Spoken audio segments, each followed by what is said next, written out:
नमस्कार विद्यार्थी मित्रांनो, बघा हा एक महत्त्वपूर्ण प्रश्न आहे, परीक्षेत आलेला प्रश्न आहे. पण जर लिहित जर आपण सोडला तर 3 मिनिटांमध्ये शॉर्ट पूर्ण होत नाही. त्यामुळे मी अगोदर काही स्टेप करून सोडले आहेत. बाकी जिथं जिथं अडचण आहे तिथं आपण परत घेऊया. बघा, रामने एक वस्तू 400 रुपयाला एक वस्तू विकत घेतली. खरेदी किंमतीची 400 व 30% नफ्यात प्रभाला विकली. पण त्यांनी किती टक्के नफ्यात विकली मित्रांनो? 30. म्हणजे 100ला 30 असेल तर ती वस्तू कितीला विकली जाईल? 100ची वस्तू 130ला विकली जाईल. बरोबर. प्रश्न वाचूया आपण आता पुढचा. प्रभाकडून मिळालेल्या पैशातून ह्या व्यवहारात जो काही नफा होईल त्याची जी मूळ रक्कम होईल त्या रक्कमेतून त्याने पुन्हा एक वस्तू विकत घेतली. पण ती घेतलेली वस्तू मात्र पुन्हा 15% तोट्यात विकली. तर संपूर्ण व्यवहारात रामच्या नफ्याची टक्केवारी किती?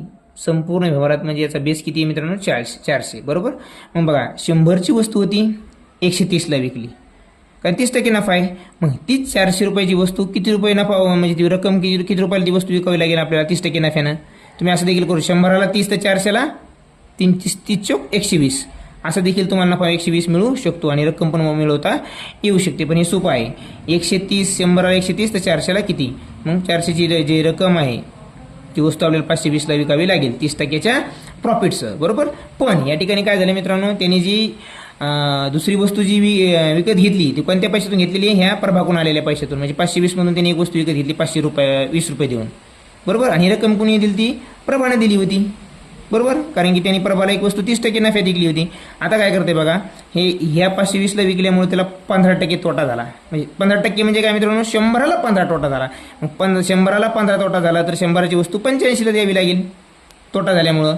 तर 520ची जी मूळ रक्कम आहे ती किती होईल मग? 15% तोट्याने. म्हणजे 520ला किती तोटा होईल तो काढायचा आहे आपल्याला. मग 85 गुणिले 520 क्रॉस मल्टिप्लिकेशन भागिले 100 मित्रांनो.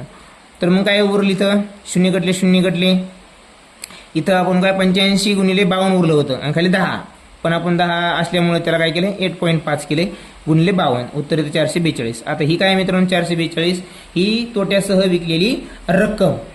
तर आता काय म्हणते ते, या पूर्ण व्यवहारामध्ये त्याला किती तोटा किंवा नफा झाला? तर मला सांगा मित्रांनो, मूळ रक्कम किती होती? 40. नफा तोटा कधीही खरेदी किमतीवर होतो. तर खरेदी किंमत किती होती आपली? 400ची. मग 400ला 42 तर 100ला किती? मग 100 गुणिले 42 भागिले 400. काटाकाटी केली मित्रांनो इथं आपण.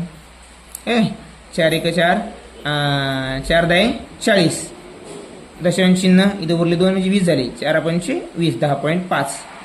किती मित्रांनो? 10.5% या ठिकाणी काय होईल? तो नफ्याची टक्केवारी राहील.